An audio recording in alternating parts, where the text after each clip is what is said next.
You recently just went to rally for the Harris-Walz campaign in Pennsylvania, a battleground state. Why was it so important for you to not rely on someone else's voice, but to use your own to share why you thought that Kamala Harris is the right decision? Because it's important. It's not. This is the moment of truth, and I can't sit by and allow this to happen. So wherever I can contribute to a positive ending to this whole thing, I'm going to try my best to do that. Why is Kamala Harris the answer? She's the only answer at this point, obviously, but she happens to be a great answer. And with all the misinformation, disinformation, nonsense that the Trump campaign is trying to do to discredit her, you know, it's a shame because certain people in certain parts of the country, they don't even hear, they only hear what he says or sound bites. They don't hear the truth. And I say, well, you know, so many people are so passionate about on his side and we're on our side, but I gotta say there is a difference. He's a criminal. Kamala Harris is not a criminal. Joe Biden is not part of a crime family. And he knows that, and I'm sure a lot of people with him know that, especially the Republicans that are supposed to defend this country and oppose him.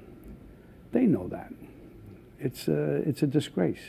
One of the greatest attributes of Kamala Harris's professional experience is her role as a prosecutor. Yeah. And she's been hitting the campaign trail, prosecuting the case against Donald Trump. This is not a candidate for president who is thinking about how to make your life better. This is someone who is unstable, obsessed with revenge, consumed with grievance, and out for unchecked power. But she's also out there making the case for the Harris-Walz administration, the idea of what she brings to the table. Why is Kamala Harris for America the answer on how to move forward? Because she's doing what's right. She's doing the right thing.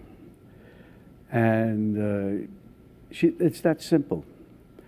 Look, people make mistakes here and there, of course, but she's going in the right direction. And everybody knows that. No matter what you say, you disagree with her, you vote for Trump, she's going in the right direction. We have no choice.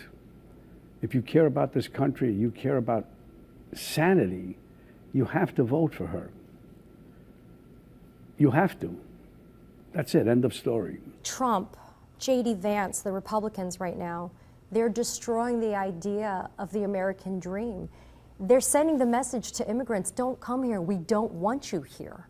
I mean, they're also pushing white supremacy through the Great Replacement theory. We heard that as well at Donald Trump's rally at Madison Square Garden. I don't know if you guys know this, but there's literally a floating island of garbage in the middle of the ocean right now.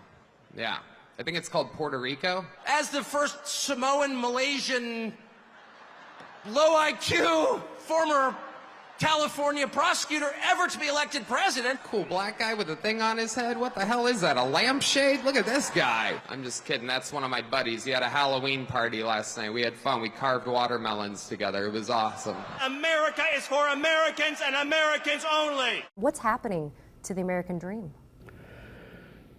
I don't know. I think that people have lost sight of what the American dream is. And maybe it's because in schools it's not been taught enough, civic education, whatever you want to call it. People are not aware, young people are not aware, some are apathetic. I mean, I know even when I was younger, when I was watching the Watergate hearings and Nixon and and all that stuff, I wasn't apathetic, but I said it'll work itself out. But now I'm older and I see it's not that way. These things are it's much worse now than it was with Nixon. He's a Boy Scout compared to Trump. We also heard from Trump saying that anybody who opposes him is the enemy within. That's the language he uses. When I say the enemy from within, the other side goes crazy, becomes a sound. Oh, how can he say? No, they've done very bad things to this country. They are indeed the enemy from within.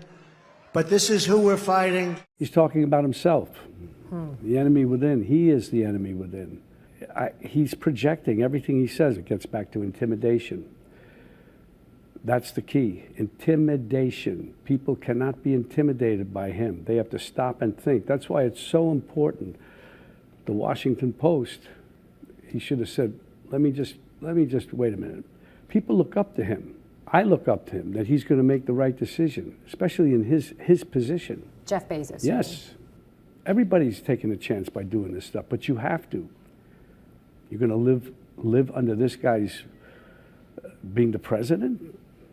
And we've seen what's happened when he actually has the office. It's craziness, insanity. Trump says, I'll be a dictator on day one. Yes, he's telling everybody, and Are people listening?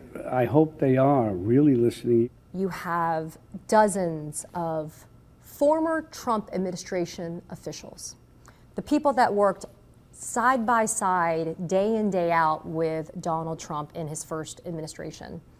They refuse to endorse him or support him. In fact, Mike Pence, for example, the vice president with him, who almost got hanged on January 6th, he's not the vice presidential candidate with Donald Trump. But notably, these former Trump administration officials, they know what he's capable of. They also know what he's not capable of.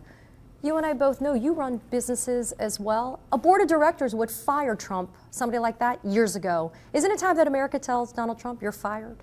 Of course, he wouldn't, I don't see him lasting in anything. What's your closing argument to those inexplicable voters out there that seem to be undecided at this moment? When in doubt, there is no doubt.